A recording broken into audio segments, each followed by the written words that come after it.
Channel सागर भक्तिमाला में आपका स्वागत है। आज मैं सती अनुसुईया की एक पौराणिक कथा सुनाने जा रही हूँ। कथा को अंत तक जरूर सुनें। अत्रि ऋषि की पत्नी और सती अनुसुईया की कथा से अधिकांश धर्मालु लोग तो परिचित हैं। उनकी पति भक्ति की लोक प्रचलित और पौराणिक कथा है, जिसमें त्रिदेव यानी ब्रह्मा, विष्णु और महेश ने उनकी परीक्षा लेने की सोची और वो एक नन्हे बालक बन गए। एक बार नारद जी विचरण कर रहे थे, तब तीनों देवियां माँ लक्ष्मी, माँ सरस्वती और माँ पार्वती को परस्पर विमर्श करते देखा। तीनों देवियां अपने सतीत्व और पवित्रता की चर्चा कर रही थी। नारद जी उनके पास पहुंचे और उन्हें अत्रि महामुनि की पत्नी अनुसुईया के असाधारण पतिव्रत के बारे में बताया। नारद जी बोले, उनके समान पवित्र और पतिव्रता तीनों लोकों में नहीं है। तीनों देवियों को मन में अनुसुईया के प्रति ईर्ष्या होने लगी। तीनों देवियों ने सती अनुसुईया के पतिव्रत को खंडित करने के लिए अपने पतियों को कहा। तीनों ने उन्हें बहुत समझाया, पर वे राजी ही नहीं हुई। इस विशेष आग्रह पर ब्रह्मा, विष्णु और महेश ने सती अनुसुईया के सतीत्व और ब्रह्म शक्ति परखने की सोची। जब अत्रि ऋषि आश्रम से कहीं बाहर गए थे, तब ब्रह्मा, विष्णु, महेश तीनों ने यतियों का भेष बनाया और ऋषि अत्रि के आश्रम में पहुंचे तथा भिक्षा मांगने लगे।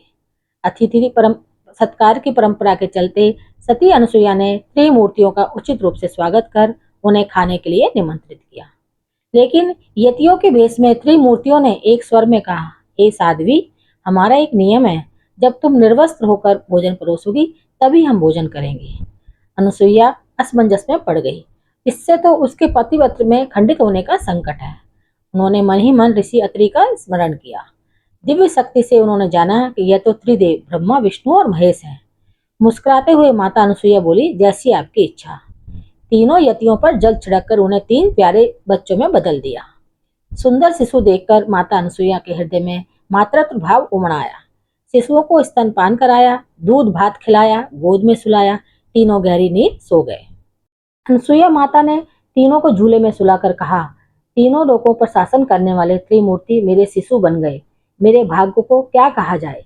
फिर वह मधुर कंठ से लोरी गाने लगी। उसी समय कहीं से एक सफेद बैल आश्रम में पहुंचा। एक विशाल गरुड़ पंख फड़फड़ाते हुए आश्रम में उड़ने लगा और एक राजहंस कमल को चोंच में लिए हुए आकर द्वार पर उतर गया। यह नजारा देखकर नारद, लक्ष्मी जी, सरस्वती जी और पार्वती जी आ पहुंचे। नारद ने विनय पूर्वक अनुसुईया से कहा, माते, अपने पतियों से संबंधित प्राणियों को आपके द्वार पर देखकर यह तीनों देवियां यहाँ पर आई हैं। ये अपने पतियों को ढूंढ रही हैं। इनके पतियों को कृपया इन्हें सौंप दीजिए। अनुसुईया ने तीनों देवियों को प्रणाम करके कहा, माताओं, झूले में मैंने सोने वाले शिशु अगर आपके पति हैं तो आप इन्हें ले जा सकती हैं। लेकिन जब तीनों देवियों ने शिशुओं को देखा तो एक समान लगने वाले तीनों शिशु गहरी निद्रा में सो रहे थे। इस पर लक्ष्मी, सरस्वती और पार्वती भ्रमित होने लगी। नारद ने उनकी स्थिति जानकर उनसे पूछा, आप क्या अपने पति को पहचान नहीं सकती? जल्दी से अपने अपने पति को गोद में उठा लीजिए। देवियों ने जल्दी से एक एक शिशु को उठा लिया। वे शिशु एक साथ त्रिमूर्तियों के रूप में खड़े हो गए। तब उन्हें मालूम हुआ कि सरस्वती जी ने शिव जी को, लक्ष्मी जी ने ब्रह्मा को और पार्वती ने विष्णु को उठा लिया है। तीनों देवियां शर्मिंदा होकर दूर जा खड़ी हो गई।